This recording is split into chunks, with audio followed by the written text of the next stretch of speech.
अमो मंदिर में जाकर के छुप गए थे अपने साथ 20-25 लोग। तो सबको खोज खोज करके तब वहाँ मारा जाता था। तो राम कुमार दोनों भाइयों को पकड़ करके गोली उनके ऊपर चलाई गई थी, उनके कनपटी में बंदूक लगा करके दागा गया था। हम लोग देखे, भयभीत हो गए वहाँ से। नमस्कार, मैं हूं अखिलेश्वर तिवारी और आप देख रहे हैं क्राइम जंक्शन। आज हम, क्योंकि राम मंदिर का जो है निर्माण लगभग पूरा हो चुका है, उसमें गर्भगृह में भगवान रामलला को विराजमान करने की प्रक्रिया भी चल रही है। 22 तारीख को प्राण प्रतिष्ठा का कार्यक्रम भी पूरा हो जाएगा और सभी श्रद्धालुओं को दर्शन करने का मौका मिलेगा। हमारे साथ, चूँकि ये राम मंदिर जो निर्माण है इसका बहुत पुराना और बहुत लंबा इतिहास है। राम मंदिर के निर्माण को लेकर बहुत बड़ा आंदोलन किया गया है, बहुत पहले से आंदोलन चल रहा था। तमाम लोग इसमें जो है यूँ कह सकते हैं कि अपनी प्राणों की आहुति दी है मंदिर निर्माण को लेकर के। और बाद में जो आज़ादी के बाद जो आंदोलन हुए उससे हम आपको रूबरू कराएंगे। हमारे साथ कुछ कारसेवक हैं जिन्होंने राम मंदिर आंदोलन से बराबर जुड़े रहकर और वो पल भी देखा है कि जब निहत्थे कारसेवकों पर गोली भी चलाई गई है और तमाम यात्राएं दी गई हैं। इन्होंने जेल की यात्राएं भी की हैं। निश्चित रूप से काफ़ी यादगार वो पल इन लोगों के लिए रहा होगा कि 22 तारीख को ये लोग क्या सोच रहे हैं कि 22 तारीख को इनको जो इनकी मेहनत का और इनके परिश्रम का जो फल मिलने जा रहा है। तो हमारे साथ कुछ कारसेवक हैं। सबसे पहले मैं कमलेश त्रिपाठी जी से मुखातिब होऊंगा और इन्हीं से जानने का प्रयास करूँगा कि त्रिपाठी जी, हमारे चैनल में आपका स्वागत है। जैसा कि सब लोग जानते हैं कि आप जैसे तमाम हजारों के लाखों कारसेवकों की मेहनत का बदौलत आज ये स्थिति देखने को मिल रहा है। राम मंदिर लगभग बन चुका है और उसमें जो भगवान राम के विराजमान करने की प्रक्रिया चल रही है। आप थोड़ा हमें अपने उस आंदोलन के विषय में जानकारी दें। जय श्री राम। मैं अयोध्या आंदोलन यानी कि 83 में विश्व हिंदू परिषद में कार्यकर्ता के रूप में जुड़ा था। 1983 में जुड़ने के बाद 84 में बजरंग दल की स्थापना हुई। उस समय, उससे पहले राम जानकी रथ यात्रा निकली थी पूरे देश में और उसी के नेतृत्व में हम लोग उसी के यात्रा के साथ चल रहे थे।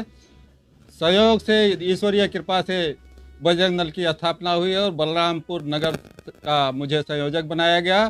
तत्पश्चात ताला खोलो आंदोलन के अभियान में मैं पूर्ण रूप से अपना समय दिया, विद्यार्थी जीवन से लगा रहा और ताला 1986 में ताला खुला। उसके बाद में संगठन विश्व हिंदू परिषद के द्वारा निर्देश आया कि पूरे देश में, पूरे गांव-गांव में शिला पूजन किया जाए। शिला पूजन के माध्यम से जन जागरण करके राम जन्मभूमि में मंदिर बनाया जाए। इस उद्देश्य को लेकर हम लोग पूरे जनपद में शिला पूजन कराया और 89 में जा कर के राजीव गांधी के समय में शिलान्यास हुआ। और उसके बाद में 90 में जब कारसेवकों का आह्वान हुआ, मैं पुलिस से बच कर के अपने करीब 60 चले थे यहाँ से करीब 150 लोगों के साथ और वहाँ पहुँचे मात्र 12-14 लोग। मैं वहाँ हनुमानगढ़ी मंदिर के सामने खड़ा था। उस पर आगे पुलिस जाने नहीं दे रही थी। उसी के पास में पीएससी की एक बस खड़ी थी। बस हनुमानगढ़ी मंदिर से एक सन्यासी उतरता है और बस के ड्राइवर की सीट पर बैठ जाता है और बोलता है, आइए सभी भक्तों बैठ जाइए। और बस पर हम लोग बैठते हैं। सारी बैरिकेटिंग तोड़ता हुआ बस राम जन्मभूमि पहुंच जाता है और वहाँ जय श्री राम का नारा लगता है, मंच लगा रहता है और ये कहा जाता है उधर मत जाइए। हम लोगों को अमावा मंदिर के पास रोक दिया जाता है। अपने कुछ नेता होते हैं परिषद के, जिनके माध्यम से, जिनके निर्देशन में हम लोग अपने अपने स्थान पर खड़े हो जाते हैं। कुछ ही पल में हेलीकॉप्टर आता है और हेलीकॉप्टर से एकाएक कुछ तथाकथित सैनिक उतरते हैं और वो एकदम से फायर कर देते हैं, चाहे वो निहत्थे राम सेवक हों, चाहे साधु संत हों या कोई भी जो सड़क पर दिखाई देता है। एक बार एक क्रम से गोली मारते और चले जाते हैं। देखते ही देखते जो राम जन्मभूमि के शीर्ष जो आखिरी गर्भगृह का गुंबद था, उस पर 2 व्यक्ति खड़े होते हैं जिन्हें कोठारी बंधु के नाम से आज भी हम लोग याद करते हैं। उनको गोली लग जाती है और वो बेचारे नीचे गिर करके और रात में अपना प्राण त्याग देते हैं। इसमें उसके बाद में फिर कुछ समय बाद संगठन के माध्यम से निर्देश होता है कि 92 में भी हम लोग कार सेवा करेंगे और मंदिर वहीं बनाएंगे, ऐसा नारा लगता है। पूरे देश के कार्य सेवक इकट्ठा होते हैं और हम लोग भी अपने पुलिस से बच करके किसी प्रकार से वहाँ अयोध्या पहुँच जाते हैं और वहाँ कार सेवा शुरू हो जाती है। रात्रि में 1 बजे हमको वहाँ गिरफ्तार कर लिया जाता है, सुल्तानपुर जेल में हमको ले जा करके भेज दिया जाता है। अब जब राम मंदिर आभास कर रहे हैं, अब राम मंदिर का जो मुझे लगता है कि जो मैं सबसे प्रसन्न व्यक्ति हूँ, सबसे सौभाग्यशाली हूँ, क्योंकि लाखों में से आधा से ज़्यादा कार सेवक जो राम भक्त थे वो अब नहीं रहे, लेकिन हमारे जैसे अभी भी लाखों लोग हैं जो राम भक्त, जो बड़े भव्य रूप से राम मंदिर बन रहा है, प्राण प्रतिष्ठा होने जा रही है, उसका हम लोगों को सौभाग्य प्राप्त हो रहा है। इसके लिए हम लोगों ने जो जंतर मंतर से लेकर दिल्ली से सन चेतावनी यात्रा, अयोध्या से सन चेतावनी यात्रा दिल्ली तक के हम लोगों ने किया है, जेल भरो आंदोलन किया है, उसका अब परिणाम हम लोगों को मिल रहा है, हिंदू समाज को मिल रहा है और मैं बहुत प्रसन्न हूँ। जा रहे हैं आप दर्शन करने लिए? हाँ, दर्शन हमको व्यवस्था में बुलाया गया है और मैं शीघ्र निकलने वाला हूँ। 1 आध दिन में चले जाऊँगा, पहुँच जाऊँगा और जो भी उसको मैं कार्यवाहन करूँ। अब हम आपको एक दूसरे कार सेवक से रूबरू कराएंगे। आप हैं बाबा सहजराम शुक्ला जी और आपके विषय में ये पूरे जनपद, क्या पूरे पूर्वांचल में आप विख्यात हैं। आपने कार सेवा ही नहीं की है, आपने अपने जो है संगीत के माध्यम से या कहिए प्रवचनों के माध्यम से भी बहुत बड़ी जागरूकता पैदा की। उस टाइम में भी जब राम मंदिर आंदोलन चल रहा था, या यूँ कहें कि राम के प्रति जो भाव जगाने का, जो लोगों के अंदर उत्सुकता जागृत करने का आपने कार सेवा के अलावा और दूसरे माध्यम से भी किया है, वो था संगीत और प्रवचन। तो हम उन्हीं से जानते हैं। शुक्ला जी, चूँकि आपका हमारे चैनल में स्वागत है, ये आप दोहरी भूमिका निभा रहे थे। एक तरफ तो आप कार सेवा भी करते थे, जब भी आंदोलन शुरू हुआ या जहाँ जाना पड़ा, तो दोनों कैसे निभा पा रहे थे एक साथ? देखिए, धर्म के लिए हमको कुछ करना था और धर्म के लिए हमने आवाज़ उठाया। जब अशोक सिंघल जी ने विश्व हिंदू परिषद का स्थापना करके और राम मंदिर के लिए आंदोलन किया, तो हम लोग उसमें जुड़ गए और फिर उसके बाद कार्य करने लगे। तो हमने सोचा कि राम का कार्य जन जन में फैलाया जाए। भगवान श्री राम की कथा के माध्यम से हम लोगों में एक चेतना जगाने लगे और उसी के माध्यम से हम आगे बढ़ने लगे। तब तक जो है विनय कटियार जी के द्वारा बजरंग दल का स्थापना हुआ। उसमें रमेश मणि दीक्षित के नेतृत्व में हम लोगों ने फिर बजरंग दल की तरफ से काम करने लगे। और जब श्री अयोध्या में मुलायम सिंह जी की सरकार थी, उस समय जब ऐलान किया गया कि कोई परिंदा पर नहीं मार सकता है श्री अयोध्या में, तब कार सेवक वहाँ आने लगे और सभी प्रांतों से लोग आने लगे और उसी में हम लोग वहाँ पहुँचे। रामशिला का एक एक ईंटा घर घर पुजवा करके वहाँ ले करके पहुँचे और वहाँ कार्य जहाँ हो रहा था वहाँ हम लोगों ने उसको जमा किया। फिर उसके बाद आंदोलन हुआ कि इस गुम्बद को ढहाया जाए, इस मस्जिद को ढहाया जाए। तो हम लोगों ने अपना कार्य प्रारंभ किया और सभी प्रांतों से लोग आए। उसी में हमारे कुठारी बंधु के राम कुमार और उनके भाई दोनों लोग गुम्बद पे चढ़ करके और मुलायम सिंह को चैलेंज करते हुए और वहाँ मंदिर के गुम्बद पर भगवत ध्वज का झंडा, राम जी का झंडा फहरा दिया। और तब तक वहाँ जब और कार सेवक आ गए वहाँ और ये हुआ कि इस गुम्बद को तोड़ दिया जाएगा, तो आदेश हुआ कि 92 में कि गोली चलाया जाए। सभी कार सेवक इसमें जो है मारे गए और राम कुमार और उनके भाई को खोज करके सब भाग करके इधर उधर मंदिरों में छुप गए थे। हम लोग भी अमो मंदिर में जा करके छुप गए थे अपने साथ 20-25 लोग। तो सबको खोज करके तब वहाँ मारा जाता था। तो राम कुमार दोनों भाइयों को पकड़ करके गोली उनके ऊपर चलाई गई थी, उनके कनपट्टी में बंदूक लगा करके दागा गया था। हम लोग देखे, भयभीत हो गए, वहाँ से भगे। फिर सभी कार्य सेवक जब देखा कि अब पुलिस वालों का प्रताड़ना शुरू हो गया है, तो सब लोग भागते रहे। लेकिन हम लोगों ने आवाज़ अपना बुलंद किया कि रामलला हम आएंगे, मंदिर यहीं बनाएंगे, मंदिर यहीं बनाएंगे। लेकिन आज भगवान प्रभु श्री राम की ऐसी कृपा हुई कि सारे संघर्षों को झेलते हुए, कितने लोग मारे गए, सारे संघर्षों को झेलते हुए हम लोगों को आज ये अच्छा दिन देखने को मिला। हमारा जीवन धन्य हो गया। आज श्री प्रधानमंत्री नरेंद्र मोदी जी के द्वारा, योगी आदित्यनाथ जी के द्वारा इस राम मंदिर का निर्माण हो रहा है। हम सभी लोग गौरवान्वित हैं, अपने को धन्य मानते हैं कि आज प्रभु श्री राम जी श्री अवध में आज उस सिंहासन पर विराजमान हो रहे हैं, जो 500 वर्ष 1000 वर्ष पहले उनसे छीन लिया गया था। जैसे 14 वर्ष वनवास बिताने के बाद राम जी रावण का संहार करके श्री अयोध्या आए थे, ऐसे आज हम लोगों को ऐसा लग रहा है कि प्रभु श्री राम जो है आज श्री अयोध्या पधारे हैं।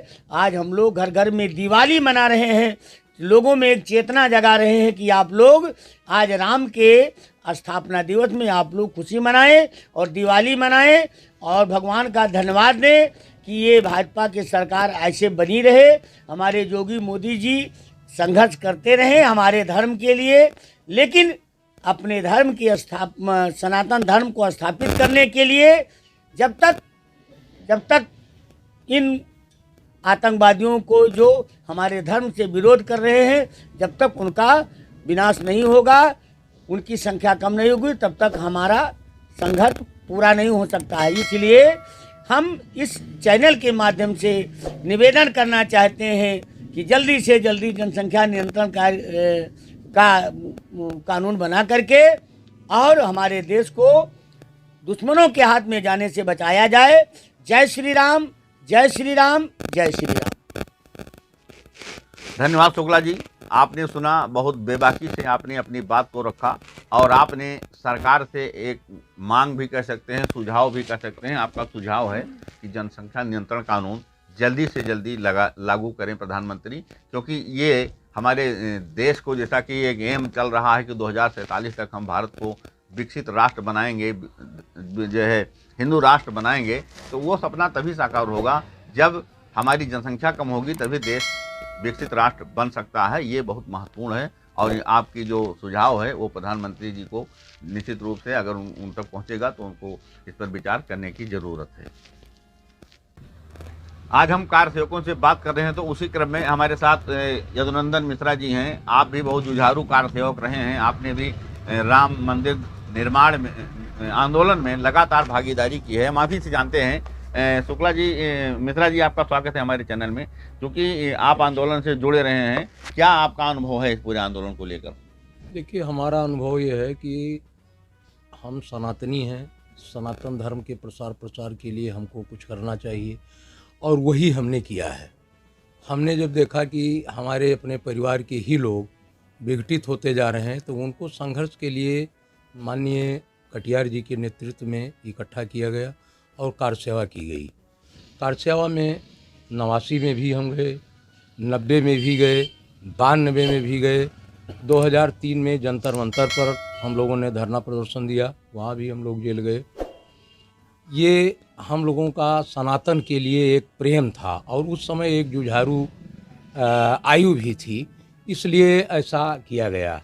आज जिस पड़ाव पर हम हैं, आज भी हम आज के जो युवा हैं उनसे ये चाह रहे हैं कि अभी काशी और मथुरा बाकी है, वो जुझारू लोग काशी और मथुरा के लिए भी ध्यान दें और माननीय योगी जी, मोदी जी, इन युवाओं को जोड़कर जैसे हमने राम मंदिर के लिए प्रयत्न किया और लिया, उसी तरह काशी और मथुरा को भी लिया जाए। जनसंख्या नियंत्रण पर जहाँ तक बात आ रही है, उसका हम प्रबल समर्थन करते हैं। जनसंख्या नियंत्रण भी होनी चाहिए, जो आजकल के कुछ नेताओं के द्वारा किन्हीं कारणों से दबाया जा रहा है। हम कारसेवक इसकी मांग करते हैं कि जब तक जनसंख्या नियंत्रण कानून नहीं लाया जाएगा, तब तक समाज में सनातन का आविर्भाव नहीं हो पाएगा। सनातन कमज़ोर होता रहेगा। जनसंख्या नियंत्रण न होने से इनकी संख्याएं बढ़ती जाएंगी। जो हमारे मंदिरों पर आक्रामकता दिखाते हैं, उनके नियंत्रण को रोकना निहायत ही ज़रूरी है। आज के परिवेश में जो गवर्नमेंट की व्यवस्थाएं चल रही हैं, उसमें यह किया भी जा सकता है और हम उस स्थिति में हैं कि हम इस कानून को ला सकते हैं। समान नागरिक संहिता लाना अति आवश्यक भी है। जब तक समान नागरिक संहिता नहीं आएगी तब तक विदेशों से जितने लोग आते जा रहे हैं, जो दूसरी कम्युनिटी के लोग हैं, वो हम लोगों पर हावी होते जा रहे हैं। इसलिए उसके बारे में भी हमारी गवर्नमेंट को सोचना चाहिए। हमारी मुख्य मांग यही है। आपने सुना, आपकी भी जो अंतरात्मा की आवाज़ आ रही है, आपने भी आंदोलन में भाग लिया है, यहाँ से और दिल्ली तक और पूरे देश में जहाँ भी जरूरत लगी आपने आंदोलन में सहभागिता की। आज वो क्षण आ रहा है, इनके सामने ही आ रहा है। तमाम लोग अब नहीं हैं, लेकिन जो हैं, आप लोगों का ये सौभाग्य है, आप मान रहे हैं कि हम सौभाग्यशाली हैं कि आज 22 तारीख को रामलला विराजमान हो जाएंगे और उसके बाद इन्हें दर्शन करने का अवसर मिलेगा। लेकिन ये एक टीस भी मन से उठती है इन लोगों के, और ये सुझाव भी दे रहे हैं, मांग भी कर रहे हैं कि जो सामान्य नागरिक संहिता कानून ये काफ़ी दिन से चर्चित है और सरकार इसे लाने का प्रयास भी कर रही है। क्या मजबूरी है कि अभी तक नहीं आ पाया। तो ये कानून दोनों, सामान्य नागरिक संहिता और जनसंख्या नियंत्रण, ये नितांत आवश्यक है किसी भी देश के विकास के लिए। ये दोनों कानून आवश्यक हैं, तमाम देशों में ये लागू भी हैं। तो भारत में भी इस कानून की ज़रूरत है और इसे शीघ्र लागू किया जाए, ये आप लोगों की मांग भी है और सरकार के साथ सुझाव भी है। तो निश्चित रूप से काफ़ी सकारात्मक बात हमारी आपने कारसेवकों के माध्यम से सुनी, कैसे आंदोलन चला, कब पहुंचा, कैसे हुआ। तो ये सारी बातें आप कारसेवकों की ज़बानी ही सुने। निश्चित रूप से ये काफ़ी लंबा लड़ाई लड़ने के बाद आज ये स्थिति आया है। एक नई बात आपने मिश्रा जी ने कहा कि अभी काशी और मथुरा बाकी है। ये निश्चित रूप से हिंदू जनमानस की और सनातन प्रेमियों की जो है मांग अभी भी है कि ये दोनों जो प्रमुख स्थल हैं, वहाँ काशी में शंकर जी और मथुरा में भगवान श्री कृष्ण, इनकी जन्मस्थली जो है श्री कृष्ण जी की, उस पर भी कार्य जरूरी है और उस पर भी एक भव्य मंदिर का निर्माण होना चाहिए। ये मांग सनातन प्रेमियों की है और इस पर भी विचार करने की ज़रूरत है। तो निश्चित रूप से काफ़ी, और आज के जो युवा हैं उन्हें भी अपने धर्म के प्रति और अपने आस्था के प्रति सकारात्मक सोच रखनी चाहिए, जिससे कि सनातन धर्म हमेशा आगे बढ़ता रहे। वेद प्रकाश के साथ अखिलेश्वर तिवारी, बलरामपुर।